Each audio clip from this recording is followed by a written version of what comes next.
Purihin ang Diyos ng langit, sambahin at awitan. O siya'y buksan at ihain, purihin, Diyos purihin.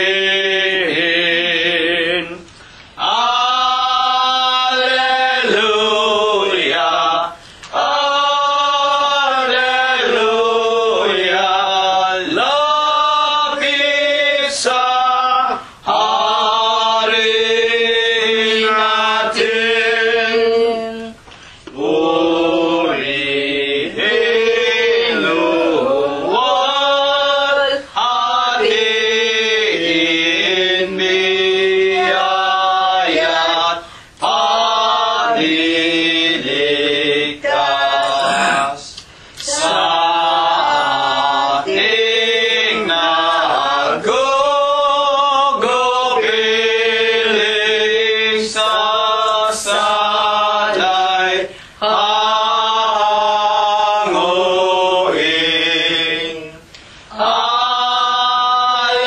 Alleluia,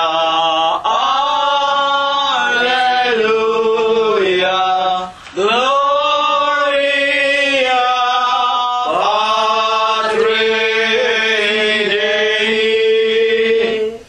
Ang Diyos ay naghihintay, siya ay nauuhaw.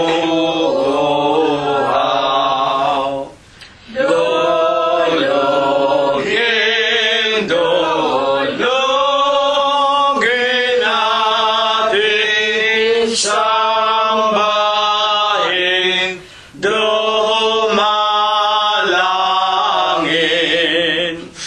Alleluia, Alleluia, Diyos na mawain.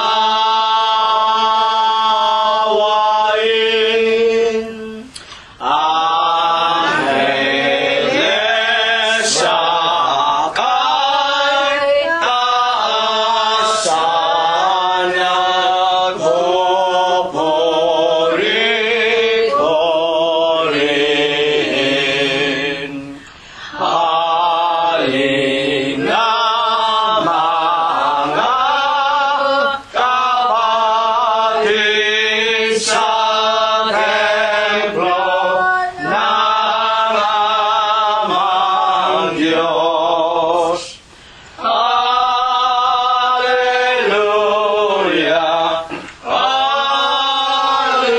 Alleluia, Diyos purihin, purihin.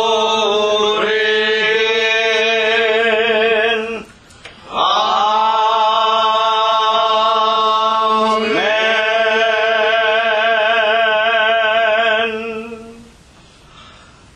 Sa banal, sakdal, napaka makapangyarihang pangalan po ng ating nag-iisang Diyos na buhay, walang iba kung hindi ang ating Panginoong Hesukristo. Ako po ay bumabati sa inyong lahat ng kapayapaan. Purihin ang pangalan ng Panginoon. Purihin ninyo ang Panginoon. Purihin ninyo ang Panginoon mula sa mga langit. Purihin ninyo ang Diyos sa kanyang mga kaitaasan. Purihin ninyo siya, ninyong lahat niyang mga anghel.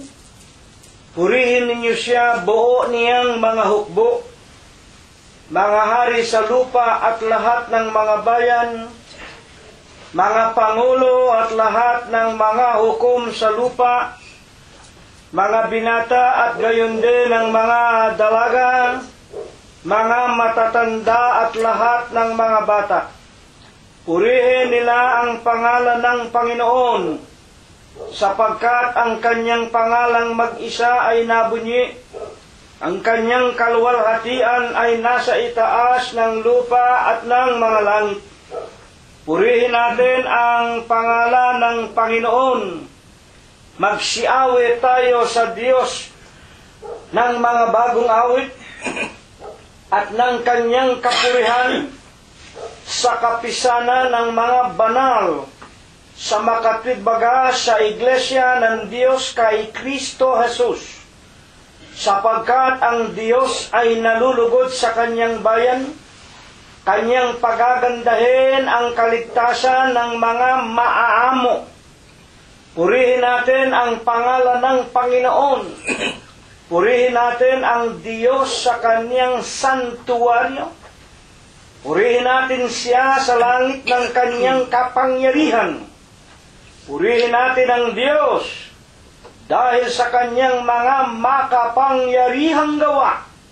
Purihin natin ang Panginoon ayon sa kanyang marilag na mga kadakilaan at purihin ng lahat ng mga bagay na may hininga. Purihin nila ang pangalan ng Panginoon. Amen. Atin na pong pasimulang papurihan ang ating banal, buhay at nag-iisang Diyos na atin pong Panginoong Hesukristo. Awitin po natin ang bilang 170 sa atin pong mga himnaryo. Sa malhati mong tahanan, O Jesus na lughang banal, sa iyo'y pinailalang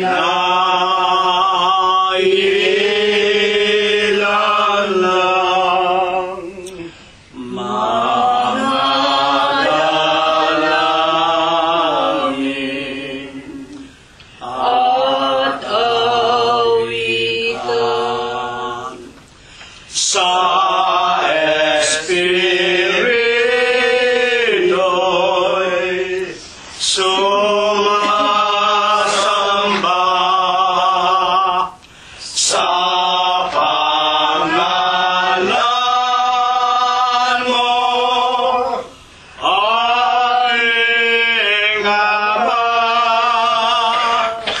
Ngayon po'y tawagan ka ng aming puso at kaluluwa. Dito sa bahay, dalangin ang nagkakatipong may kawan.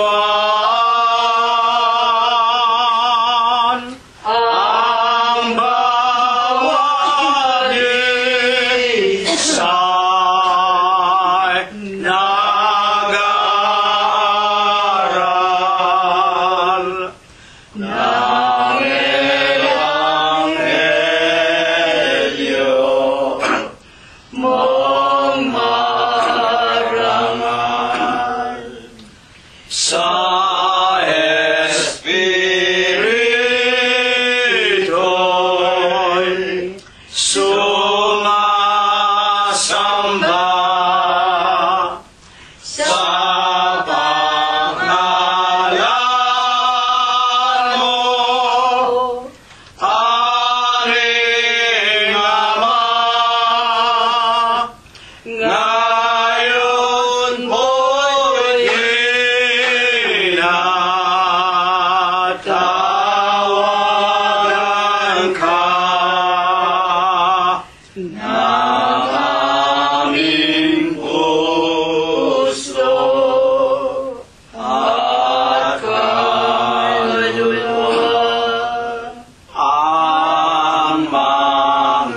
Samo naridaing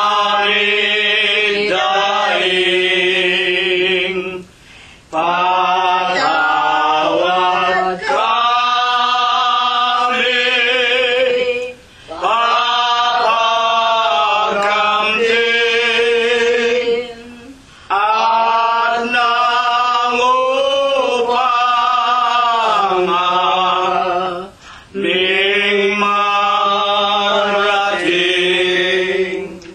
ang mapayapa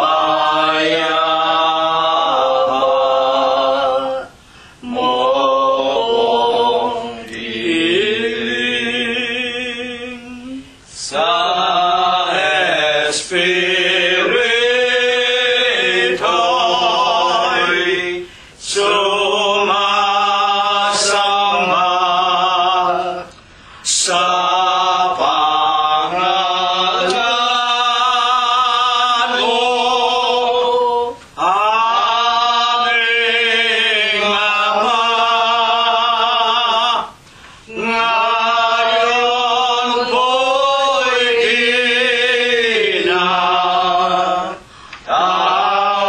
tinatawagan ka ng aming puso at kaluluwa. Atin pong patuloy na purihin, sambahin, luwalhatiin ang banal at malinis na pangalan ng ating Panginoong Heso Kristo. Numero 163, ang atin pong sunod na aawitin. Mapalad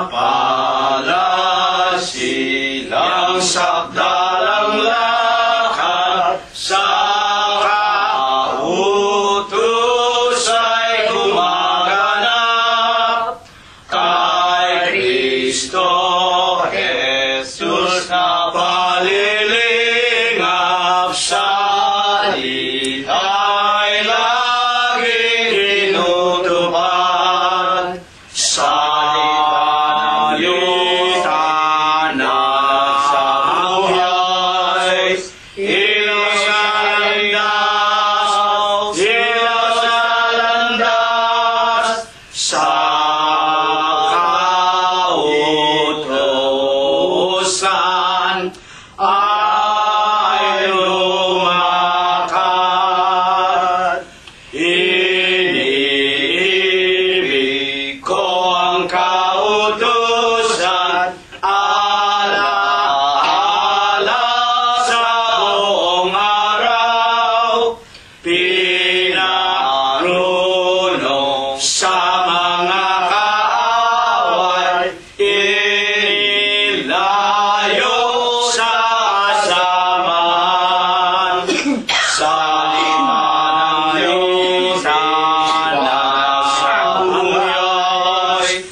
Dakilang Panginoon po naming Diyos,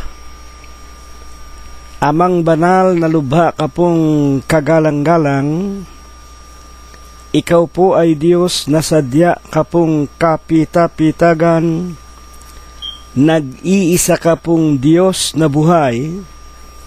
Ikaw po ang may-ari, ang lumalang ng lahat ng mga bagay. Ikaw po ang nag-iisa at buhay na Diyos na pinakamakapangyarihan ka po sa lahat. Panginoon, na ikaw ang Diyos ni Abraham, ang Diyos ni Isaac, Diyos ni Jacob, ng iyong mga banal na propeta sa bansa ng Israel. Tinawag mo rin po na awat na habag ka sa aming minamahal na ama at ina.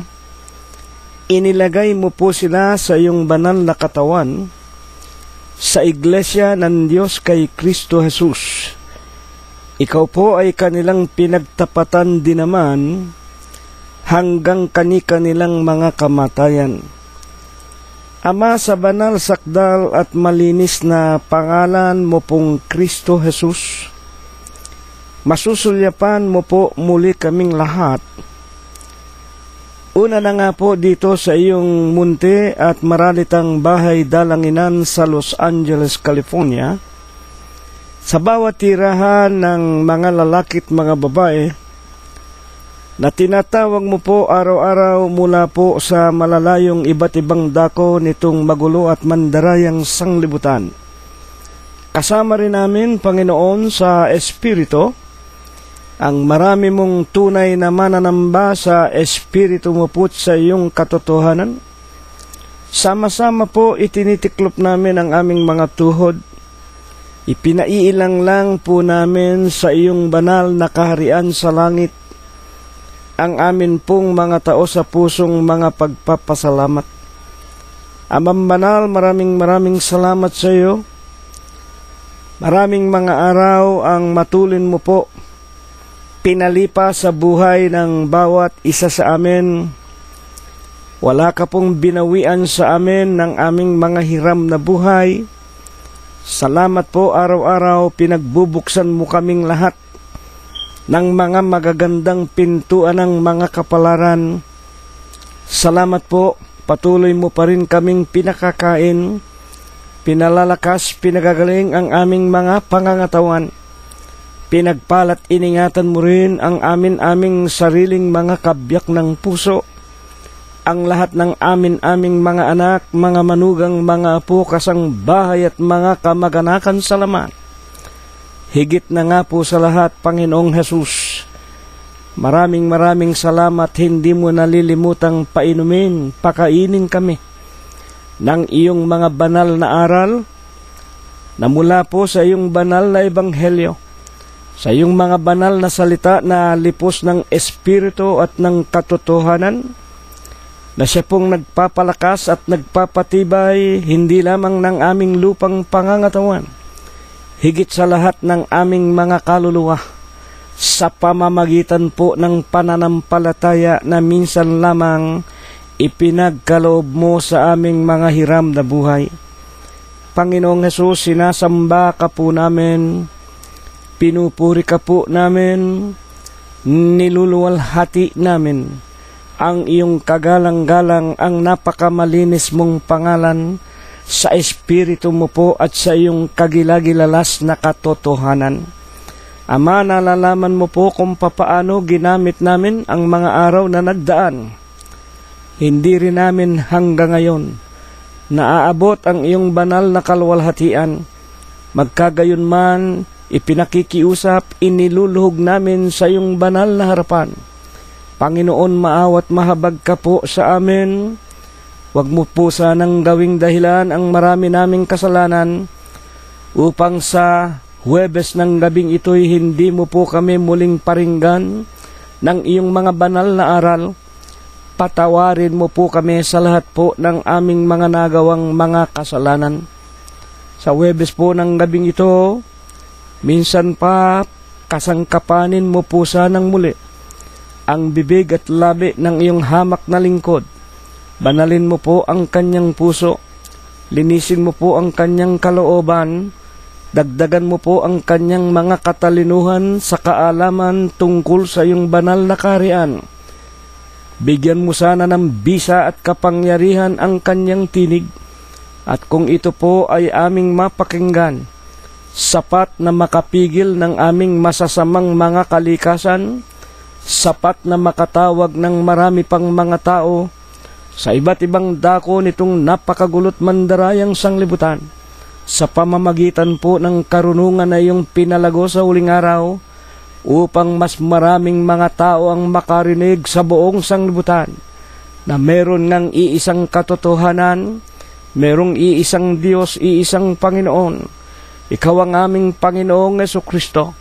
Nagtayo ka ng iyong nag-iisa at bago at buhay na daan ng aming mga kaluluwa, ang iyong banal na iglesia, upang ang sinumang sa iyo'y sumampalataya at magpabinyag o magpabautismo sa pangalan ng Ama, Anak at ng Espiritu Santo, sa makatidbaga sa iglesia ng Diyos kay Kristo Jesus, na binayaran mo po ng iyong banal at dalisay na dugo sa bundok ng Kalbaryo. Makasama namin silang lahat, makapagpugay, makapaglingkod sa iyo ng walang kapaimbabawan. Makasangkapan mo rin sa pamamahayag ng iyong katotohanan, makalakad sa tunay na daan ng buhay. Sa ikalawang pagparito mo po'y pagkalooban mo po kaming lahat ng ipinangangako mo pong buhay na walang hanggan. Amang banal, ang lahat po ng ito, isinasamo namin at idinadalangin, ipinapakiusap namin na iyon nawang dinggin sa iyong kaharian sa langit. Ito nawa ang iyong ibasbas at ibendisyon sa amin, sa pangalan mong Kristo Jesus, magmula po ngayon at magpakailanman. Amen. At ngayon po, mga pinagpipitaganan at mga ginigiliw po namin na mga tagapakinig. Una na nga po, charity begins at home. Husayin na po natin ang ating sariling mga kaluluwa. Tawagin na natin ang ating mga minamahal na kabyak ng puso, ang ating mga anak, mga manugang, mga apo, kasangbahay. At kung meron na tayong mga kaibigan, ay anyayahan po natin, ipangumbida natin ang ating Panginoong Hesukristo. Huwag po nating ikakahiya ang ating Panginoon, lalo na nga po ang kanyang banal na katawan, ang iglesia ng Diyos kay Kristo Jesus. Ito po ang dahilan kung bakit ang Diyos ay nagkatawan tao. Nagtayo siya ng iglesia para ang sinuman na dito po ay mapapasama, mabibinyagan sa pangalan ng Ama, Anak at Espiritu Santo. Iglesia ng Diyos kay Kristo Jesus ay makasamang mabihisan, malinis ng kani-kanilang mga kaluluwa sa pamamagitan nga po ng pakikinig ng kanyang ebanghelyo. San Juan Kapitulo 15 at versikulo 3, kayo'y malilinis na sa mga salita na sa inyo ay aking sinasalita. Ito po ang ebanghelyo. Ligtas tayo kung ating sinusunod. Unang Korinto, Kapitulo 15, versikulo 1 at 2. Kaya nga po atin ang ihanda rin naman ang ating mga Biblia. Kunin natin ang ating mga banal na kasulatan at buksan na po natin sa ating pinakapaksa, na ito po ang inihanda ng Panginoong Hesus para ating pag-aralan. Sa aklat po ng mga awit na isinulat sa kapangyarihan ng Diyos sa pagkasangkapan kay Propeta David, na siyang ikalawang hari ng bansa ng Israel. Ang wika po sa ating paksa, aklat ng mga awit 116 at 15. Basahin po natin una-una sa Bibliang Ingles na pinanggalingan. Precious in the sight of the Lord is the death of His saints. Sa Tagalog po, sa Tagalog version 1905 na inihalaw po ng mga Amerikano sa King James para itong ating maging banal na kasulatan sa Tagalog. Mahalaga sa paningin ng Panginoon ang kamatayan ng kanyang mga banal. Dito po sa paksa nating ito, wala pong pagkakaiba sa Tagalog at sa Ingles. Mahalaga sa paningin ng Panginoon ang kamatayan ng kanyang mga banal. Dito lamang po ay mapag-uunawa na natin na hindi po ang lahat ng tao ay ililigtas ng Diyos. Hindi ang lahat ng tao ay mahalaga sa Diyos. Yun lamang mga banal. Mahalaga sa paningin ng Panginoon ang kamatayan ng kanyang mga banal. Sa makatwid, alam na natin yan, 2 uri ng tao meron sa sanglibutan. Mga banal, mahalaga sa paningin ng Panginoon, at yung mga liko o mga masasamang mga tao. Ayon sa kasaysayan po ng banal na kasulatan, bakit nga po baga itong aklat ng mga awit ay napasama sa kalipunan ng mga banal na kasulatan dito nga po sa tinatawag na matandang tipan? At alam natin, itong mga awit sa Ingles Salmos. At batid po natin na ito po ay napasulat sa pagkasangkapan ng Diyos sa lalaking si Propeta David na siyang ikalawang hari na itinayo ng Diyos pagkatapos na ibigay ng Diyos ibagsak ang unang hari na si Saul nang siya po ay magkamali ng kanyang suwayin ang utos ng Diyos. Bakit nga itong Psalms o Salmos, sa Tagalog mga awitin? Sa katunayan po, ito hindi naman talaga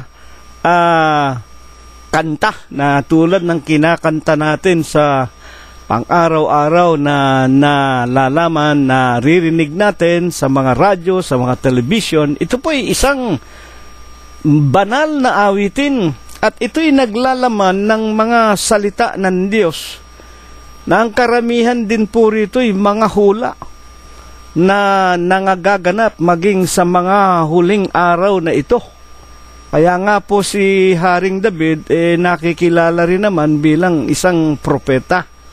Para ito po ay maliwanagan natin, ayon nga po sa Biblia, bakit nga po baga ipinahintulot ng Diyos na itong aklat ng mga awitin o salmo ni Propeta David ay napasama sa katipunan ng mga banal na kasulatan?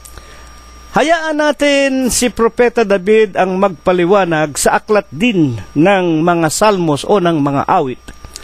Kapitulo 11 at versikulo 4, ganito po ang kanyang sinasabi. Ayon po kay Propeta David, ang Panginoon ay nasa kanyang banal na templo. Ang Panginoon, ang kanyang luklukan ay nasa langit.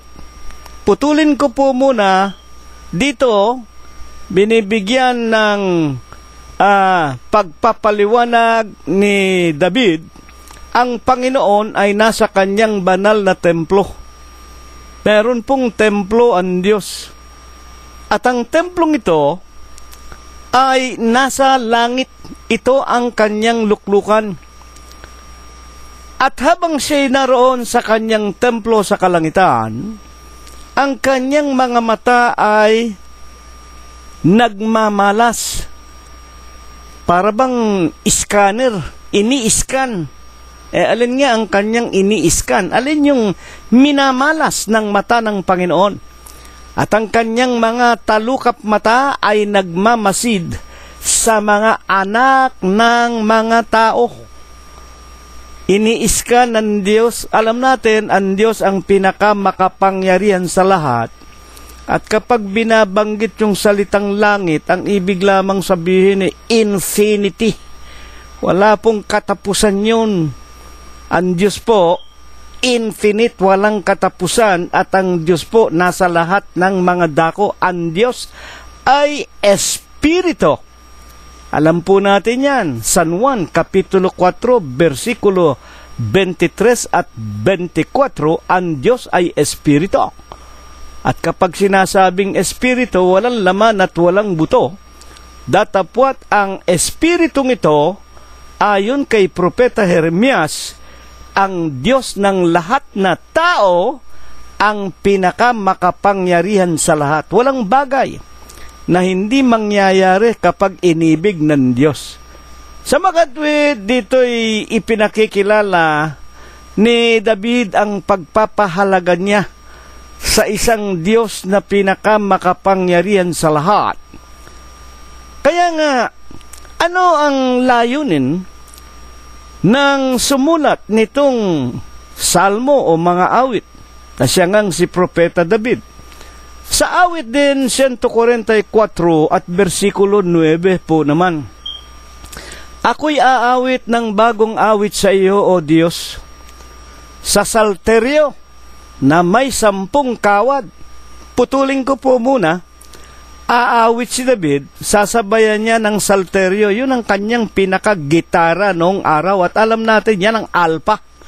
Meron daw 10 kawad or 10 string harp, salteryo, alpa. Pag umaawit nga si David, ginagamitan niya ng kanyang tinatawag na alpa. At nalalaman natin sa kasaysayan, kapag si David umaawit, nalilipos siya ng espiritu. At ang mga masasamang espiritu ay nag-aalisan sa kanyang kapaligiran. Habang siya'y umaawit, inaawitan niya ang wika, ang kanyang Diyos, nalilipos siya ng tinatawag na pagpapala ng Diyos. Aawit ako ng mga pagpuri sa iyo, at sa 145:1, ibubunyi kita, Diyos ko, o Hari, at aking pupurihin ang pangalan mo, magpakai kailan paman. 45:2. Hanggang kailan nagtatapos ang pag-awit ni David? Araw-araw ay pupurihin kita, at aking pupurihin ang pangalan mo, magpakai kailanman. 45:3. Bakit? Dakila ang Panginoon at marapat na purihin, at ang kanyang kadakilaan ay hindi masayod. Ito po ang dahilan kung bakit ang aklat ng mga awit ay napabilang sa banal na kasulatan. Ito'y galing po sa tinatawag na pagkukusa ng ikalawang hari na si Propeta David. At ito'y bilang pagpapakilala niya sa kaluwalhatian ng Diyos na siyang lumalang ng lahat ng mga bagay. At sinasabi niyang ang Diyos ay karapat-dapat sa pagpupuri. Yung awit niya, pumupuri sa iisang Diyos, ang ibig lang ipakilala. At upang ito po ay lubos nating maliwanagan, sa ang dako po baga, lamang naman umaasa ang Diyos na makakarinig ng mga pagpupuri na nauukol lamang sa Kanya. Sa Diyos, sa lahat ba ng dako? Diretsuhin na natin ang ating katanungan. Hinihintay ba ng Diyos na siya'y purihin ng tinatawag na buong sanglibutan na ang mga tao hati-hati? Ang iba'y nasa mga iglesyang kinagisnan, ang iba naman ay walang iglesia kung hindi naroon sa Zoroastrianism. Ang iba'y mga walang Diyos, mga komunista. Ang marami ay mga Buddhist, Confucius. Ang lahat ba ng bansa at bayan o lahat ba ng tao ay inaasahan ng Panginoon na pupuri sa Kanya? Hayaan natin si Propeta David ang sumagot. Awit 150 at 1, Kapitulo 150 at versikulo 1 ng awit. Purihin ninyo ang Panginoon, purihin ninyo ang Diyos sa Kanyang sanktuaryo. Purihin ninyo siya sa langit ng Kanyang kapangyarihan. 149:4, sapagkat ang Panginoon ay nalulugod sa Kanyang bayan.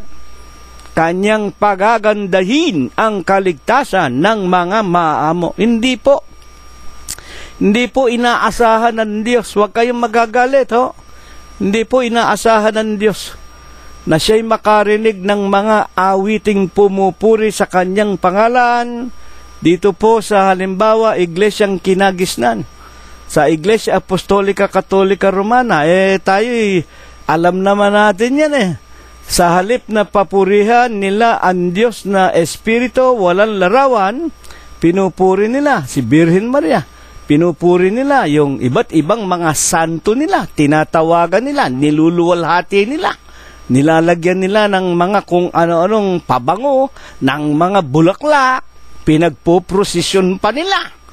Sa makatwid, mga kapatid, hindi inaasahan ng Diyos na siya'y pupurihin, aawitan, luluwalhatiin ng lahat ng mga tao. Saan lamang? Sa Kanyang sariling santuaryo. Alin ba yung santuaryo na yon? Yaon ang Kanyang sariling bayan. At kung alin yung bayan na yon, nung panahon nga ni Propeta David nang isulat ito, umigit kumulang 1,000 taon bago nagkatawan tao ang Panginoong Jesucristo, yun nga po ang bansa, yun po ang bayan ng Israel. At dito ipinakikilala ng lalaking si David doon sa santuaryong yaon, sa bayan na tinatawag sa pangalan ng Diyos, Israel. Yung pong salitang Israel, ang ibig lang sabihin nun prinsipe ng Diyos. Kapag binabanggit mo yung Israel, nababanggit mo ang Diyos. Dito sa bayang ito, sa Israel, pagagandahin ng kaligtasan ang mga maaamo. Na kung liliwanagin, binabanal doon sa bayan na yon na Israel ang mga maaamo.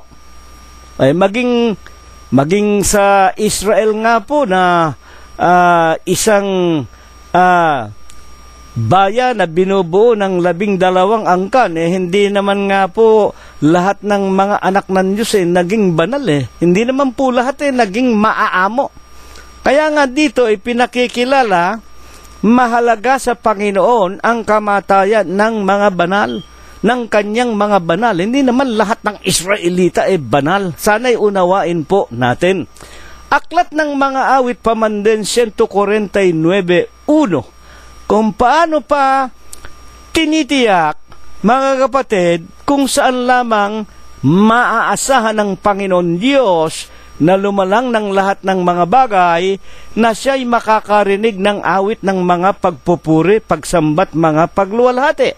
Aklat ng mga awit 149:1. Purihin ninyo ang Panginoon, magsiawit kayo sa Panginoon ng bagong awit at ng Kanyang kapurihan sa kapisanan ng mga banal. Ito, meron pong kapisanan ng mga banal. At maliban nga po sa Israel, nung panahon na yon, makinig kayong mabuti, hindi po lahat ng bansa banal. Alam natin, yung mga taga-India, meron silang milyon-milyong mga larawan, mga Diyos-Diyusan. Yung mga naroon sa tinatawag na Iraq, sa Iran nung araw, sa Turkey, sa Pakistan, may kani-kanya silang mga sariling Diyos na inaawitan at pinapupurihan. Hindi po sila kapisanan ng mga banal. Tanggapin po natin at alamin nating lahat ng kapanahonang iyon, mga 1,000 taon bago nagkatawan tao ang Panginoong Jesucristo, iisa lang ang banal na bayan, ang bansa ng Israel sa paningin ng Panginoon Diyos. Ano nga po baga naman ang banal na dahilan at ang aklat ng mga awit ni Propeta David ay hindi maaaring hindi basahin at pag-aralan ng mga anak o mga tao o bayan ng Diyos na ipinakikilalang mga banal ng Diyos. Bakit ito ay niloob ng Diyos na mapabilang sa mga banal na kasulatan sa matandang tipan, na ang mga ito po ay pawang kinasusulatan ng mga awitin na pumupuri lamang sa Diyos, sa iisang Diyos. Ito nga po ang Diyos ni Abraham, Diyos ni Isaac, Diyos na buhay ni Jacob at ng kanyang mga banal na propeta sa bansa ng Israel.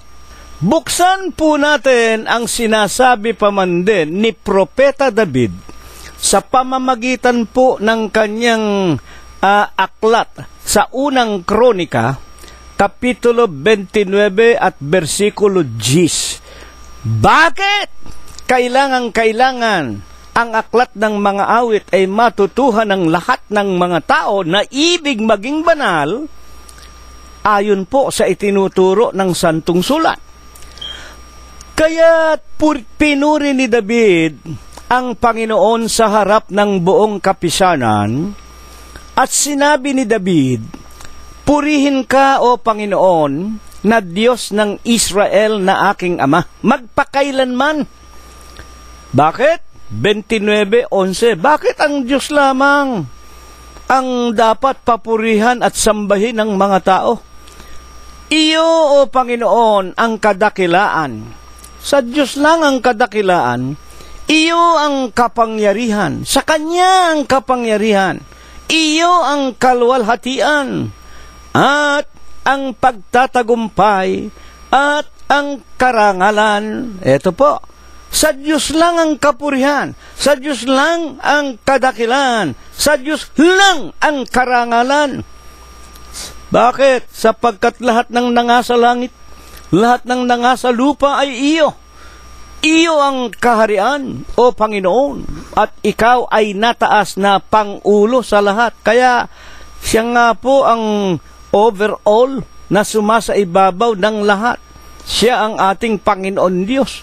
At 29:12, ang mga kayamanan, gayon din ang karangalan ay nagmumula sa iyo. Sa Diyos lahat ng gagaling, pati mga kayamanan.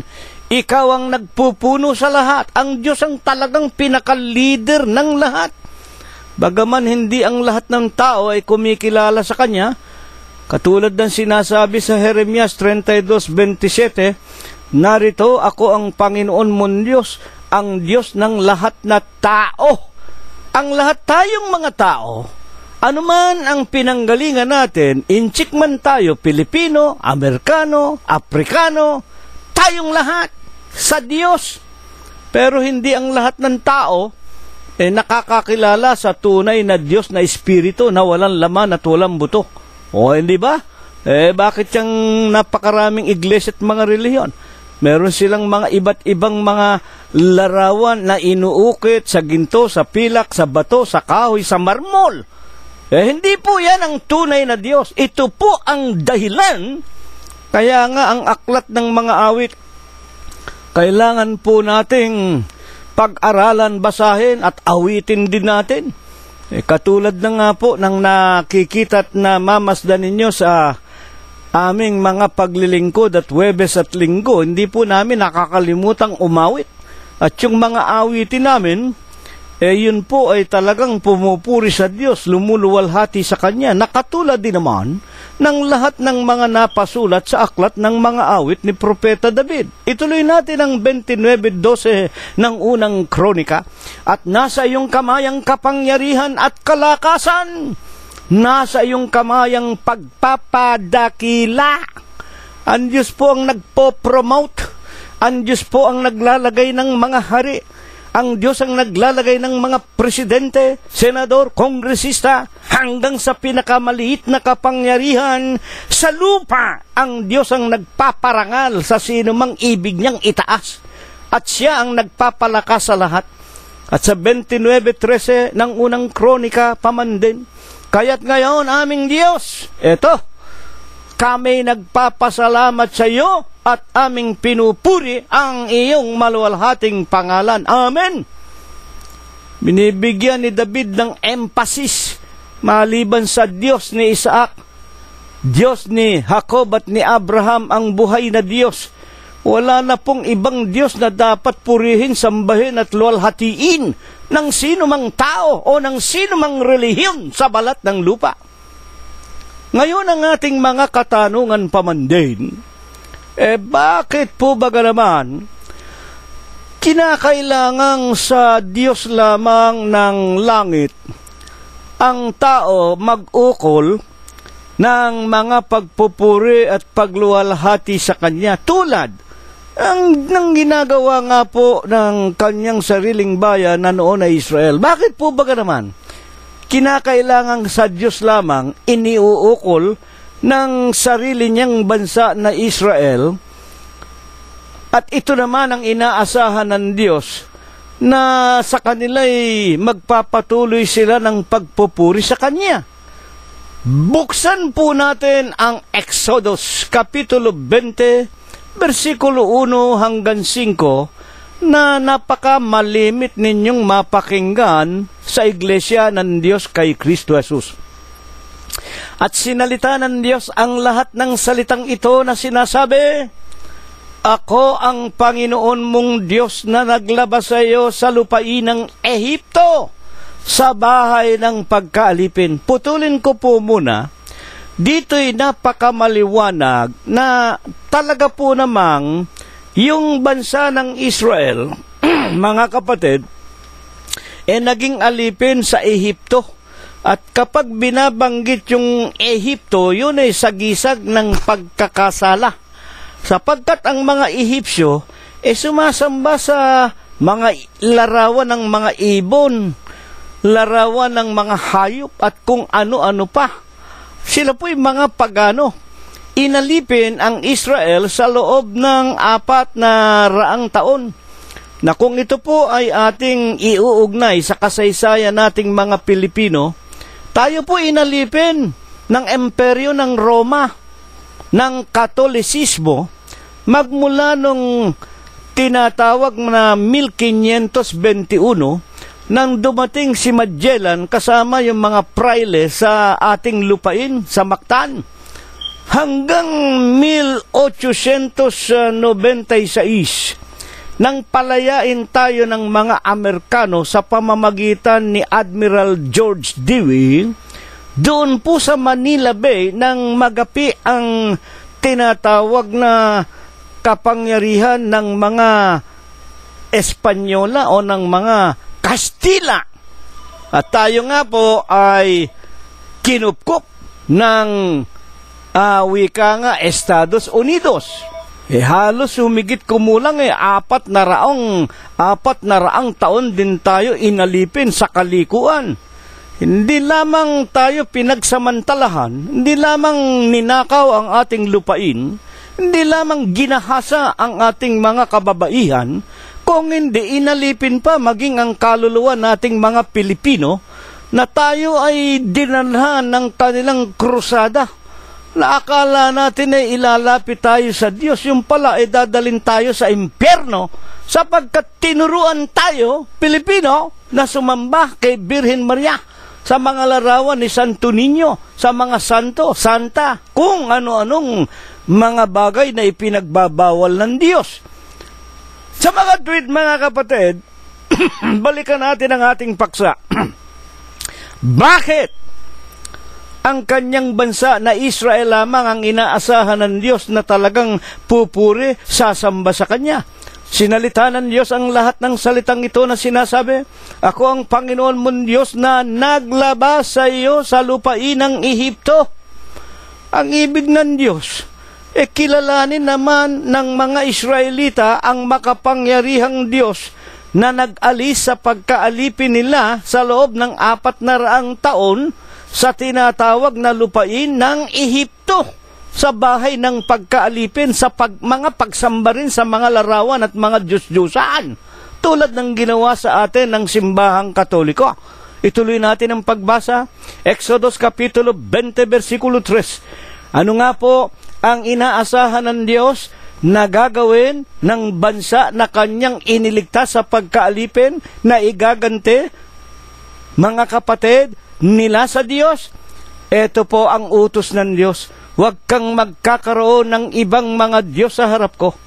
Huwag kang gagawa para sa iyo ng larawang inanyuan o ng kawangisman ng anumang anyo na nasa itaas sa langit o ng nangasa ibaba sa lupa o ng nangasa tubig sa ilalim ng lupa. Ano po ang utos ng Diyos? Huwag silang magkakaroon ng ibang Diyos maliban sa Diyos na espiritu, walang laman, walang larawan, walang butaw, walang anyo. Huwag silang gagawa ng anumang mga larawan ng tulad ng nasa langit, nasa lupa, nasa ilalim ng tubig. At ang wika pa man din 25, huwag mong yuyukuran sila, huwag mong paglilingkuran sila, huwag mong ipagpopresisyon. Bakit? Ito ang dahilan. Bakit?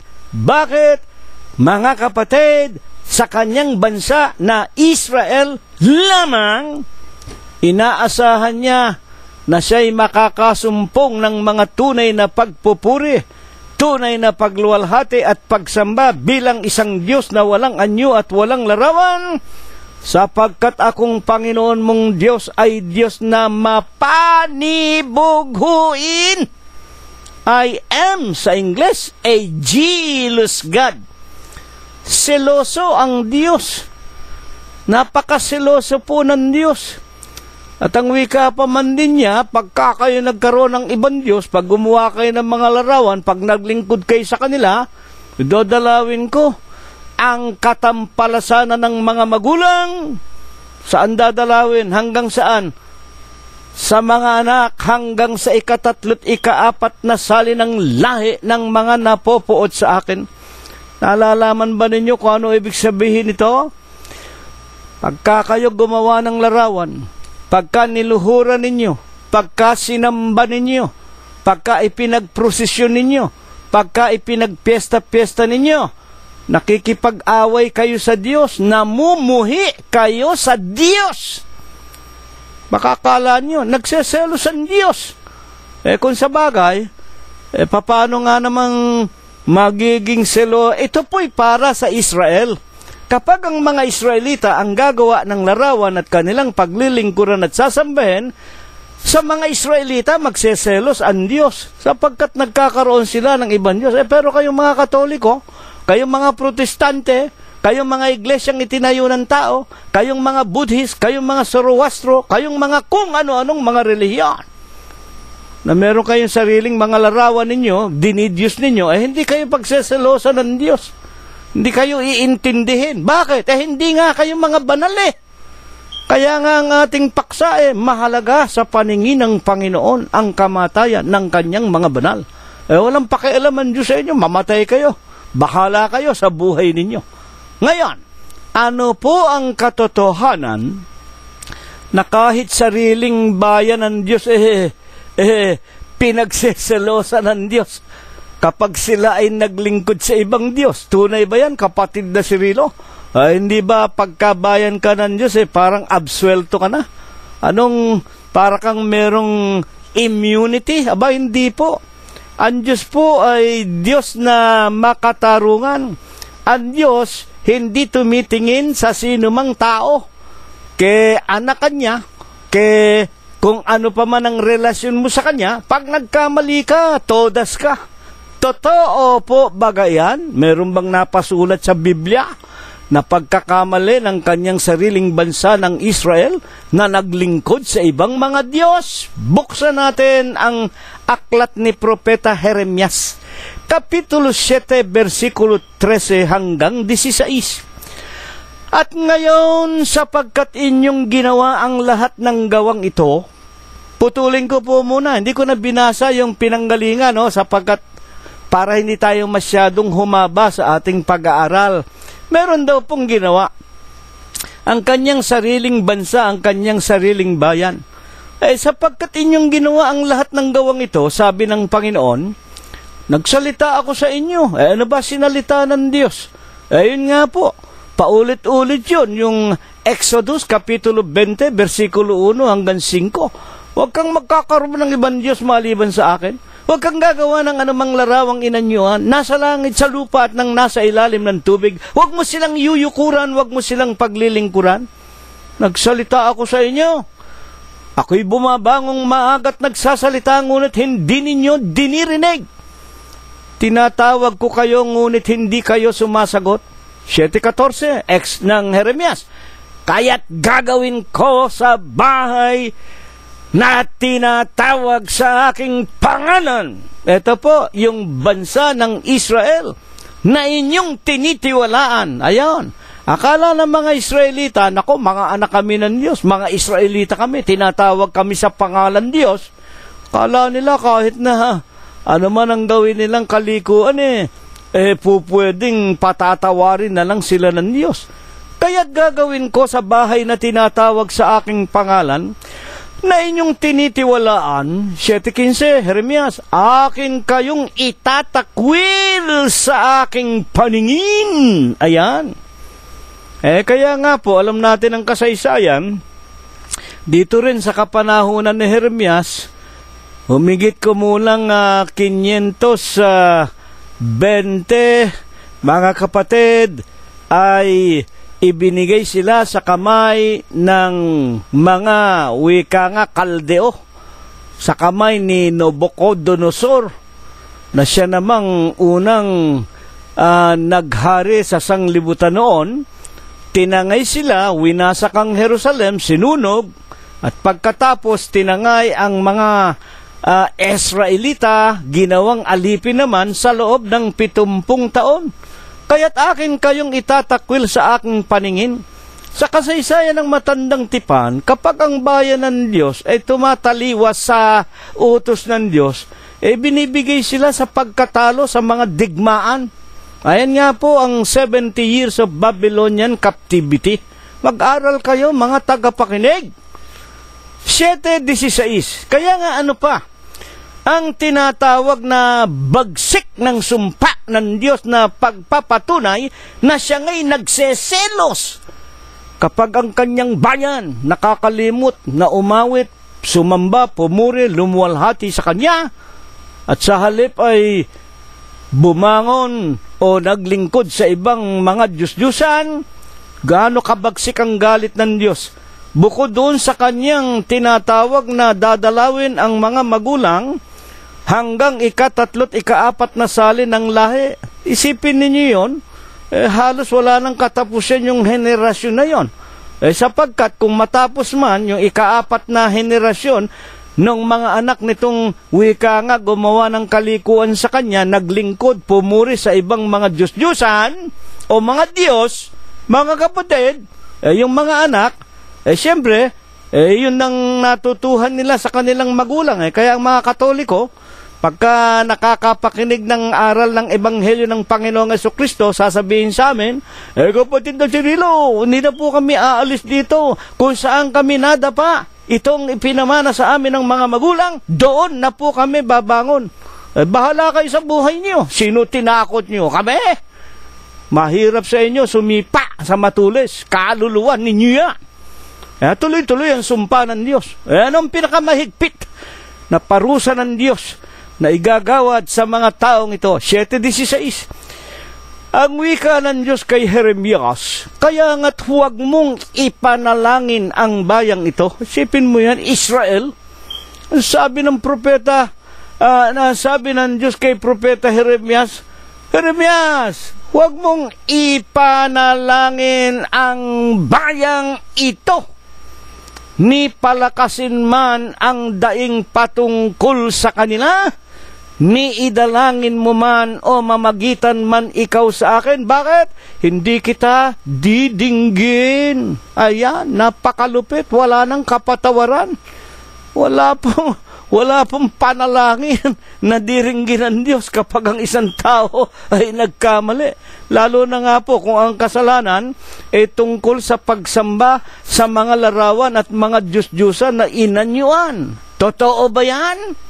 May mababasa ka ba, kapatid na Cirilo, na talagang ang pagkakasalang nagawa ng kanyang sariling bayan na pinarusahan ng Diyos at hindi diringgin kahit anong panalangin patungkol sa kanila, hindi sila patatawarin. Jeremias 7:17, ituloy natin.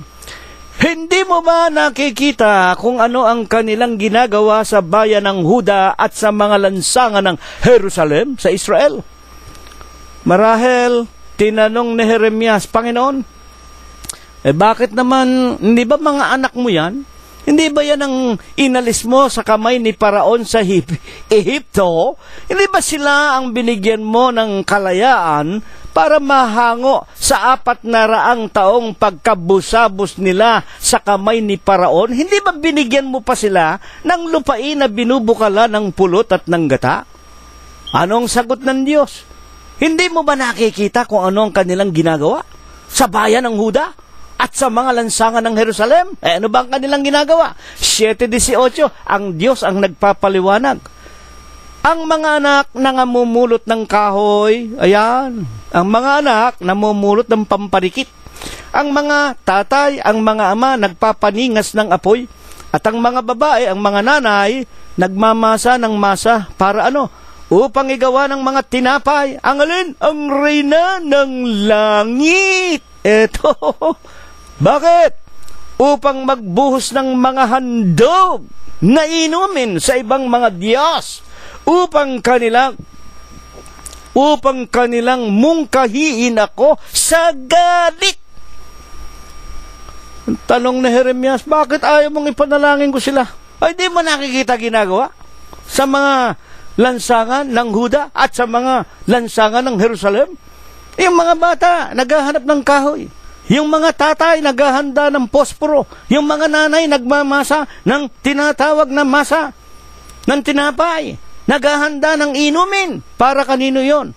Para ihandog. Yan ang mga piyesta, handa-handa. Para sa reyna ng langit. Nung araw pa, may reyna na kayo na Birhen Maria. Mga kapatid at mga magulang, wala pa si Birhen Maria noon. Meron na kayong reyna ng langit na tinatawag. Yung kanilang mga Diyos-Diyosan. Nako, galit na galit po ang Diyos. Kaya nga, ang wika ng Diyos, ginagalit ba nila ako? Hindi ba kasi sila ang nagmumungkahi ng galit sa kanilang sarili sa ikalilito ng kanila ring mukha? Ayan. Kaya wag naman kayong magagalit, kayong mga sumasamba kay Birhen Maria.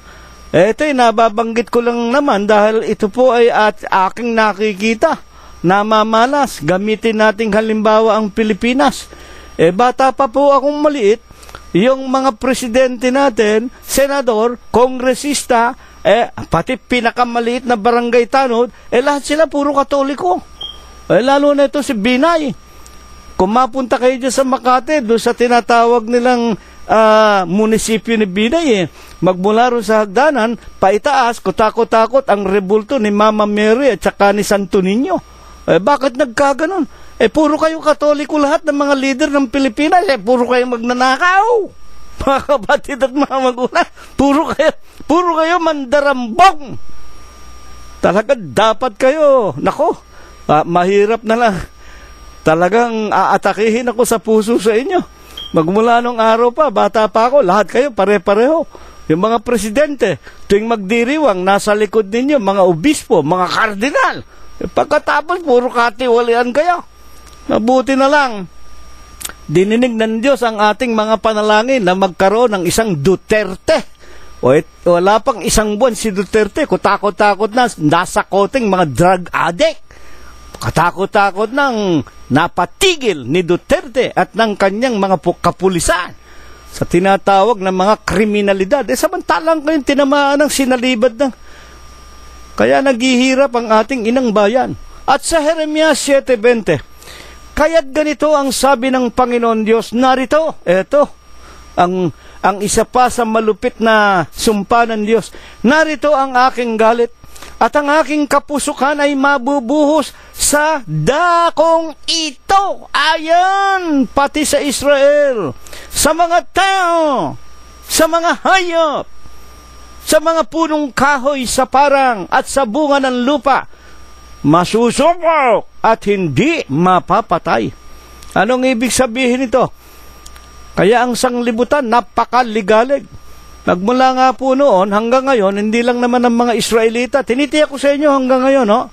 Yung mga Israelita, marami pa sa kanya. Katakot-takot ang mga Katoliko dyan ngayon. Pumunta kayo. At maraming mga kung ano-anong relihiyon sa Jerusalem mismo. Kung ano-anong mga Diyos ang naroon. Kaya walang katapusan, lalo na nga sa Pilipinas. Walang katapusan ang kahirapan, digmaan, sari-saring kalamidad, tsunami, El Nino, El Niña. Ngayon may mga buhawi pa. Isipin mo sa Metro Manila nagkaroon ng buhawi. Mga kalamidad na sinasapit ngayon hindi lang ng Pilipinas, ng buong sanglibutan. Bakit? Naghahari ang Iglesia Apostolika, Katolika, Romana at ang iba't ibang mga relihiyon na ang kanilang dinidiyos hindi ang tunay na Diyos na buhay ni Abraham, ni Isaac at ni Jacob. Ang dinidiyos nila mga Diyos-Diyusan. Ngayon, ang huling tanong natin, sa atin pong kapanahunan naman sa huling araw na ito, 2016 na. Sino po ba naman ang tinitiyak na bayan ng Diyos na inaasahan pa rin ng Diyos na patuloy na magpapailan lang sa kanyang kaitaasan ng mga pagpupuring nauukol lamang sa kanya? At ano ang kaugnayan nila sa ating paksa? Sa aklat ng mga awit 116:15, mahalaga sa paningin ng Panginoon ang kamatayan ng kanyang mga banal. Hayaan natin ang Apostol Pablo na ilaw sa mga hintil ang magpaliwanag sa atin kung alin na nga ang katipunan o bayan ng Diyos na ipinakikilalang kinaroroonan ng mga banal. Nang wika ng ating paksa, mahalaga ang kamatayan ng kanyang mga banal sa paningin ng Panginoon. Unang Korinto 1:1 at 2. Si Pablo, na tinawag na maging apostol ni Jesucristo sa pamamagitan ng kalooban ng Diyos. Ibig kong malaman natin, dito nagaganap ang sinabi ng Panginoong Jesucristo, sino man ay hindi makaparoroon sa Ama maliban sa pamamagitan ko, at sino man hindi makakalapit sa akin, maliban na siya ilapit sa akin ng aking Ama. Vice versa. You cannot go to God without Christ. Likewise, you cannot come to Christ Jesus without God. Why? I and my Father are one. San Juan 10:30, ako at ang Ama ay iisa. Yun lang ang ibig sabihin. At ito'y pinatunayan ni Apostol Pablo na hindi ang tao makakalapit sa Diyos o kay Kristo maliban na siya ay tawagin ng Diyos. Si Pablo tinawag na maging apostol ni Jesucristo sa pamamagitan ng kalooban ng Diyos. Eto po. At si Sostenes na ating kapatid, pati yung mga kapatid, pati yung mga membro. Hindi kayo pwedeng maging iglesia ng Diyos kay Kristo Jesus o katawan ni Kristo o banal ng Diyos kung hindi kayo tatawagin ng Diyos o ng Panginoong Jesucristo. At sa 1:2, saan sila inilagay? Sa iglesia ng Diyos na nasa Korinto. Ito po sulat ni Pablo. Ito po'y address ni Apostol Pablo sa mga iglesia ng Diyos na nasa Korinto. Dito'y ipinakikilala ni Pablo sa mga kapatiran na nasa Korinto. Si Pablo at si Sostenes na kapatid ay tinawag. At ang kanyang sinulatan, yung mga tinawag din naman sa pamamagitan nga ni Apostol Pablo na ilaw sa mga hintil. Sino yung mga tinawag sa Korinto? Iglesia ng Diyos. Ano ang ibig sabihin nito? Sa makatwid baga, iglesia ng Diyos, doon tinawag ang mga banal. Sa makatwid baga, sa mga pinapagiging banal kay Kristo na tinawag na mga banal. Ayan. Sino po ngayon sa huling araw ang kinaroroonan ng mga taong banal na ang kanilang kamatayan ay mahalaga sa paningin ng Panginoon? Ang mga nasa iglesia po ng Diyos kay Kristo Jesus. Bakit? Dito binabanal alin ang mga taong mga makasalanan. Katulad nga po ni Pablo, mamamatay tao. Pinag-uusig niya ang katawan ni Kristo. nang tawagin siya sa daang Damasco. Magbasa kayo, mga kaibigan, mag-aral naman kayo. Mag-aral kayo para matiyak ninyo na hindi ko kayo niloloko, hindi namin binabago ang tinatawag na tema ng ating pag-aaral. Wala kaming panloloko. Hindi namin kayo lolokohin. Bakit namin kayo lolokohin? Hindi naman namin kailangan ng pera ninyo. Kahit na isang kusing, hindi kami humihingi sa inyo. Bibigay namin ang aming buhay, ang aming lakas. Ibibigay namin ang aming makakayanan, alang-alang sa ikaliligtas ng inyong mga kaluluwa. Kaya nga dito ang tanong natin, kung nang unang panahon sa matandang tipan sa aklat ng mga awit, ang mga banal ng Diyos ay nasa bayan ng Israel, na mahalaga ang kanilang kamatayan. Sa paningin ng Panginoon, ayaw ng Diyos na sino man sa kanila'y mamatay, kaya nga tinuruan sila. Ako'y seloso, huwag kayong maglilingkod sa ibang Diyos para huwag kayong mamatay. Ang ibig lang sabihin ng Diyos, para ingatan ko kayo at pagpalain ko kayo. Huwag kayong maglilingkod sa ibang mga Diyos-Diyusan, sa ibang mga Diyos. Ako lang ang paglingkuran ninyo, awitan, purihin, sambahin, sapagkat siya nga ang tunay na Diyos. Sa huling araw, sino ang mga Israelita, mga kapatid?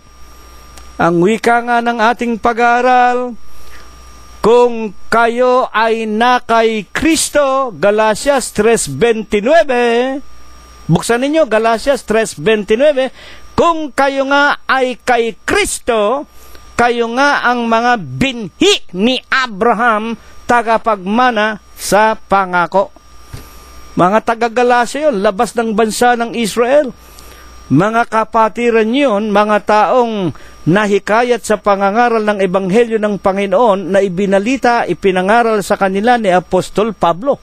Nagpabinyag sa pangalan ng Ama, Anak at Espiritu Santo, Iglesia ng Diyos kay Kristo Jesus. Kaya nga kung kayo kay Kristo, Iglesia ng Diyos kay Kristo, kayo nga ang binhi ni Abraham. Sino ba mga binhi ni Abraham? Di mga Israelita.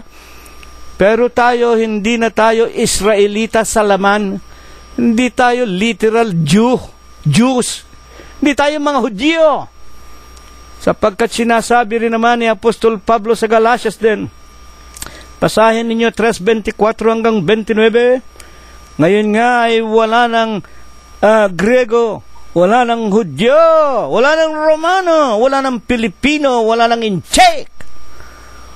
Pagkat kayong lahat na nangagbautismo kay Kristo, mga kapatid, iisa na sa ating Panginoong Hesukristo.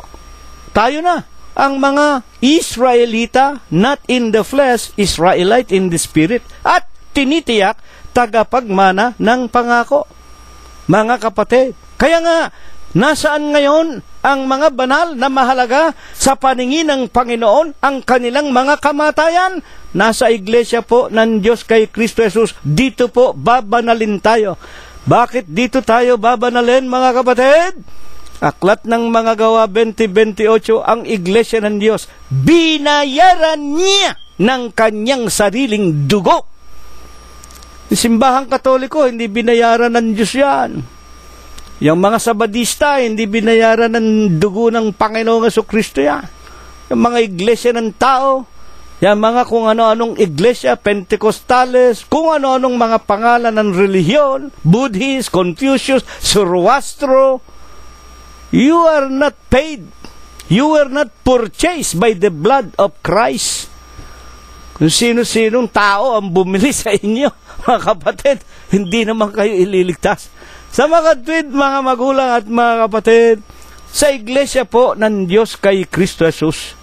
Kaya nga, ang wika ng mga santong sulat, ayon pa man din kay Pablo kung bakit sila itinuturing na mga banal na, sapagkat sila'y nagpabautismo sa iglesia ng Diyos kay Kristo Jesus.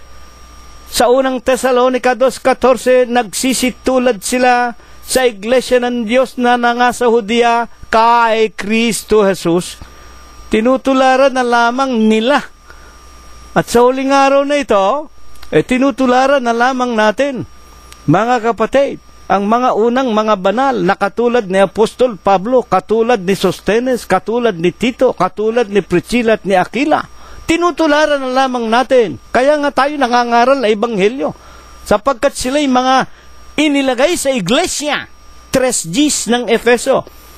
Upang ngayon sa pamamagitan ng iglesia, ang iglesia mangangaral. Kaya itong tinutularan natin, ano ang ipinakikilala ng Diyos na pagpapahalaga naman sa kanyang mga banal na nagsasagawa ng pagpupuri sa kanya sa loob ng iglesia ng Diyos kay Kristo Jesus. Kaya po kami, nakikita ninyo, una-unang napapakinggan ninyo sa amin, purihin ninyo ang Panginoon. Purihin ninyo ang Diyos mula sa mga langit. Ano ang itinatalaga ng Diyos sa kanyang mga banal sa huling araw? 23:1. Nang awit, ang Panginoon ay aking pastor, hindi ako mangangailangan. Kanyang pinahihiga ako sa sariwang pastulan. Pinapatnubayan niya ako sa siping ng mga tubig na pahingahan. Kanyang pinananauli ang aking kaluluwa. Pinapatnubayan niya ako sa landas ng katwiran. Alang-alang sa kanyang pangalan. Oo, bagaman ako'y lumalakad sa libis ng lilim ng kamatayan, wala akong katatakutang kasamaan. Sapagkat ikaw ay sumasa akin, ang iyong pamalo at ang iyong tungkod ay nagsisialiw sa akin. Iyong pinaghahandaan ako ng dulang sa harapan ko, sa harapan ng aking mga kaaway. Iyong pinahira ng aking ulo ng langis, ang aking saro ay inaapawan. Tunay, ang kabutihan at ang kaawaan ay susunod sa akin sa lahat ng kaarawan ng aking buhay. Ako'y tatahan sa bahay ng Diyos, magpakayi kailanman. Amen. Yan ang itinatalaga ng Diyos sa atin kung tayo'y nagpabinyag sa iglesia ng Diyos kay Kristo Jesus at tayo'y patuloy na pumupurit sumasamba sa Kanya ng isang paglilingkod na walang kapaimbabawan. Ang Panginoon ang ating pastor. Unang Pedro 2:25, tayo'y gaya ng mga tupa na naligaw. Iniligaw tayo ng iba't ibang relihiyon noong araw, pero ngayon nagbalik tayo sa tunay na pastor at obispo ng ating mga kaluluwa sa ating Panginoong Jesucristo. Kaya nga't hanggang saan ang pagtatapat na inaasahan ng Diyos na gagawin na ng mga nagpapakabanal sa loob ng iglesia. Aklat ng mga awit, mga huling talata, 116:12 pababa. Ano ang aking ibabayad sa Panginoon dahil sa lahat niyang kabutihan sa akin? Kukunin ko ang saro ng kaligtasan. Tatawag ako sa pangalan ng Panginoon. Babayaran ko ang panata ko sa Panginoon o sa harap ng buo mong bayan. Mahalaga sa paningin ng Panginoon ang kamatayan ng kanyang mga banal. Ito ang ating paksa. Panginoon, tunay na ako iyong lingkod. Ako yung lingkod na anak ng iyong lingkod na babae. Kinalag mo ang aking mga tali. Ito ang panata ko sa iyo. Ihahandog ko sa iyong hain na pasalamat. Tatawag ako sa pangalan ng Panginoon.